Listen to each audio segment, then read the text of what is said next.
मुंबईच्या गोरेगाव नेस्को सेंटरमध्ये 2 विद्यार्थ्यांचा ड्रग्ज सेवनामुळे मृत्यू झाला आणि अख्खी मुंबई हादरली।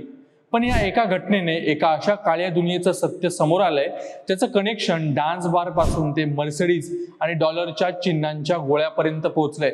एक साधी राहणारी महिला जिच्या घरातून दर 2-3 महिन्यांनी नवनवीन लोक येत होते। अचानक एके दिवशी पोलीस येतात, इमारतीचे सीसीटीव्ही कॅमेरे बंद केले जातात आणि त्या महिलेच्या घरातून काय बाहेर येतं? तब्बल 6 कोटी रुपयांचं ड्रग्ज। आजच्या या व्हिडिओमध्ये आपण या ड्रग्ज तस्करीच्या रॅकेटचा पर्दाफाश करणार आहोत आणि जाणून घेणार आहोत की अश्विनी पॉल नावाची ही महिला नेमकी आहे तरी कोण। व्हिडिओ शेवटपर्यंत पहा, कारण सांगतोय लीलाधर, लक्षपूर्वक ऐका कृपया माहितीसाठी।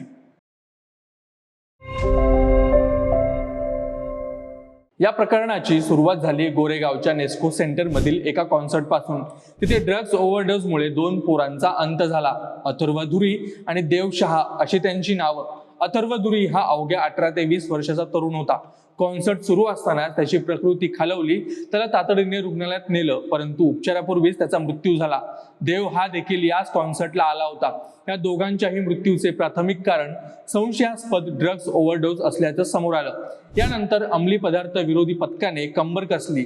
पोलिसांनी साकीनाका परिसरातून इरफान अन्सारी नावाच्या तरुणाला 200 एक्स्टसी गोळ्यांसह पकडलं। जेव्हा त्याची कसून चौकशी झाली तेव्हा एक पॉल नावाच्या महिलेचं नाव समोर आलं। तांत्रिक पुराव्यांच्या आधारे पोलिसांनी तपास केला तेव्हा समजलं की ही महिला 2 महिन्यापूर्वीच कल्याण सोडून टिटवाळ्याच्या एका हाय प्रोफाईल सोसायटीत शिफ्ट झाली आहे। पद्मावती रॉयल्स इमारतीतील रूम नंबर 705 हेच होतं त्या काळ्या धंद्याचं मुख्य केंद्र। पोलिसांनी थेट छापा न टाकता सलग 3 दिवस या इमारतीवर पाळत ठेवली। कमालीची गुप्तता पाळण्यासाठी इमारतीचे सीसीटीव्ही कॅमेरेही बंद करण्यात आले होते।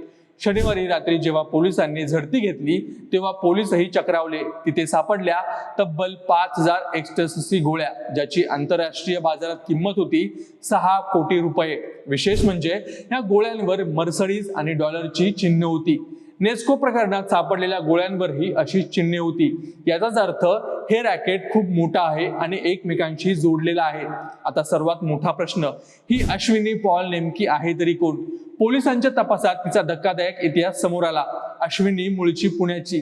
काही वर्षांपूर्वी ती मुंबईतील डान्स बार मध्ये बारबाला म्हणून काम करायची। डान्स बार मधील झगमगाटातून ती हळूहळू ड्रग्जच्या अंधाऱ्या दुनियेत शिरली। तिची 2 लग्ने झाली होती। तिचा पतीही गुन्हेगारी पार्श्वभूमीचा आहे। सध्या ती तिच्या बॉयफ्रेंड सोबत राहत होती, जो आता पोलिसांच्या ताब्यात आहे। अश्विनी इतकी शातीर आहे की पोलिसांपासून वाचण्यासाठी ती दर 2-3 महिन्यांनी घर बदलायची। तिच्याकडे 4 ते 5 फोन आणि 8 सिम कार्ड सापडले होते, जे ती तस्करीसाठी वापरायची। या प्रकरणात एक नाव वारंवार येतंय, ते म्हणजे सुफियान। सुफियान अश्विनी हा इरफान आणि यांच्यातील एक दुवा होता। अश्विनीकडून ड्रग्ज घ्यायचे आणि ते साकीनाका आणि नेस्को सारख्या ठिकाणी पोहोचवायचे, हे त्याचं काम होतं। महत्वाचं म्हणजे या गोळ्यांवर असलेली मर्सिडीज, ऑडी किंवा डॉलरची चिन्हे ही ड्रग्जच्या गुणवत्तेचा किंवा ब्रँडचा एक कोड वर्ड असू शकतात। पुण्यातून आलेली ही महिला आता नवी मुंबई, कल्याण आणि मुंबईत आपलं जाळं पसरवत होती। ज्या 5000 गोळ्या सापडल्या त्या काही साध्या गोळ्या नाहीत। एक्स्टसी आणि MDMA हे एक सिंथेटिक ड्रग्ज आहे। हे नैसर्गिक नसतं, तर लॅब मध्ये रसायनांपासून बनवलं जातं। याला हॅपी पिल किंवा पार्टी ड्रग्ज म्हणतात। ही गोळी खाल्ल्यानंतर माणसाला प्रचंड उत्साह वाटतो, झोप येत नाही आणि थकवा जाणवत नाही। म्हणूनच हाय प्रोफाईल पार्ट्यांमध्ये याची मागणी जास्त आहे। एका गोळीची किंमत बाजारात 2 ते 5000 रुपयापर्यंत असते। अश्विनी पॉलकडे 6 कोटींचा साठा सापडला होता। याचा अर्थ ती फक्त मुंबईतली छोटी सप्लायर नव्हती। या गोळ्यांवर मर्सिडीज किंवा डॉलरची चिन्हच का होती? आंतरराष्ट्रीय मार्केटमध्ये याला ब्रँडिंग म्हणतात। ड्रग्ज तयार करणाऱ्या लॅबमध्ये प्रत्येक बॅचला एक वेगळी ओळख दिली जाते। मर्सिडीज चिन्हाची एक्स्टसी गोळी ही जगभरात पॉवरफुल मानली जाते। युरोप आणि अमेरिकेतील रेव पार्टीजमध्ये अशा चिन्हांच्या गोळ्यांची मोठी मागणी असते। आश्चर्याची गोष्ट म्हणजे मुंबईत सापडलेल्या या गोळ्यांचा दर्जा आणि त्यावरील फिनिशिंग पाहून पोलिसांना संशय आहे की हे ड्रग्ज स्थानिक पातळीवर तयार झालेले नसून ते 7 समुद्रापार, कदाचित नेदरलँड किंवा बेल्जियम मधून तस्करी करून भारतात आणले असावेत। अश्विनी पॉल फक्त एक स्थानिक सप्लायर होती, पण तिच्या माध्यमातून हे आंतरराष्ट्रीय सिंडिकेट पुण्यात आणि मुंबईत आपले पाय पसरवत होते। या घटनेनंतर मुंबई पोलिसांकडून नवीन नियमावली जारी करण्यात आली आहे। 2015 पेक्षा जास्त लाईव्ह म्युझिक कॉन्सर्टमध्ये गर्दी होत असेल तर मुंबई पोलिसांचे 3 पथकं त्या ठिकाणी नेमणूक करण्यात येणार आहेत। यानंतर मुंबई शहरात होणाऱ्या लाईव्ह म्युझिक कॉन्सर्टसाठी मुंबई पोलीस अलर्ट मोडवर आल्याचे बघायला मिळत आहेत। यापुढे 2000 पेक्षा जास्त नागरिकांचा म्युझिक कॉन्सर्ट शो असेल तर मुंबई पोलिसांकडून या म्युझिक कॉन्सर्टला 3 पथकांच्या नेमणूक करण्यात येणार आहे।